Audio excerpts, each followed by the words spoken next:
Last night, I downloaded LEGO DC Supervillains on a whim, and let me tell you, it was the most fun I've had in gaming for many, many years.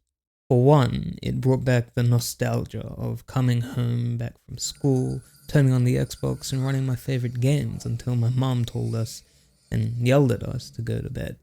But it was also more than that. I don't know if it's just me getting older, but lately I found that playing games has become quite a chore. I find myself doom scrolling on each of the stores, looking for just an enjoyable title to play, and 15 minutes later I find myself that I end up giving up, going back to YouTube and then calling it a day. And I think a lot of you feel the same way. It's not that there aren't any games available, it's just none of them stand out anymore. These last couple of years, games have all been about battle passes and skins and emotes and ray tracing this, frame generation that. But there's still something always missing. I think that's something we didn't even know we had until it was gone. What I'm talking about is character. A unique flavor to the games that we play, with an iconic style, memorable characters, and an unforgettable experience with the story. And it's not just games. I think looking back at all of the retro tech and all of the old things that we had, everything had so much character. There was an old soul within each of those objects that we used to consume and all of the films that we used to watch. There was really a life in all of those things that we used to enjoy, and it was something that was shared between the creator and then the consumer. But now everything just feels bland and simply an exchange of money for an experience that is honestly just mediocre at best. Cartoonization. That word describes the phenomenon of every sea creature in the world eventually turning into a crab. It's an evolutionary phenomenon because crabs are the safest and possibly the one species with the most longevity on this planet. Why? Who cares? The point is, all of our technology, all of our creations are turning into crabs. The most obvious example is phones. I mean, nowadays all phones kind of just look the same, and maybe there are a couple of different features here and there, but generally speaking, there is no more brand identity. They got rid of style, they got rid of character and uniqueness, and replaced it with this. But phones are only just the beginning. You ever notice how some TV shows and movie sagas, when they end up running for longer than they should, they end up becoming extremely bland and honestly different from how the show would have started? Let me give you an example. The CW show The Flash was absolute peak from season 1 to season 3 or 4. After that, it just nosedived off a cliff and never recovered.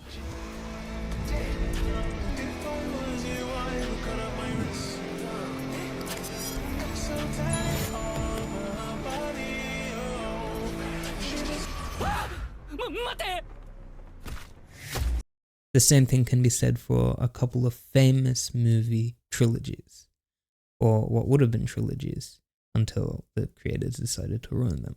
Things like Kung Fu Panda, How to Train Your Dragon. These were peak childhood movies, and honestly still one of my favorite movies of all time. However, I think for the sake of creators have simply resorted to appealing to what gets the most views rather than really expressing themselves and trying to share a lesson that those previous movies would have done. We don't have that iconic style anymore, and everything's just covered with a blanket of comedy. Don't even get me started with the Marvel movies. Thankfully, we've had the Fantastic Four movie and even the Thunderbolts, and then also James Gunn's Superman for the DCU, which I think are slightly reversing the pattern. But this conversation isn't just centered around technology. You can expand this to anything, even architecture of the buildings. Back then, in the old days, everything felt alive. Those buildings, they spoke to the timelessness and the history behind them. Whereas now everything's just a fragile glass box that's supported under a pillar of capitalism, which, yeah. So why is it that we went from peak storytelling, design, architecture, engineering to what we have now?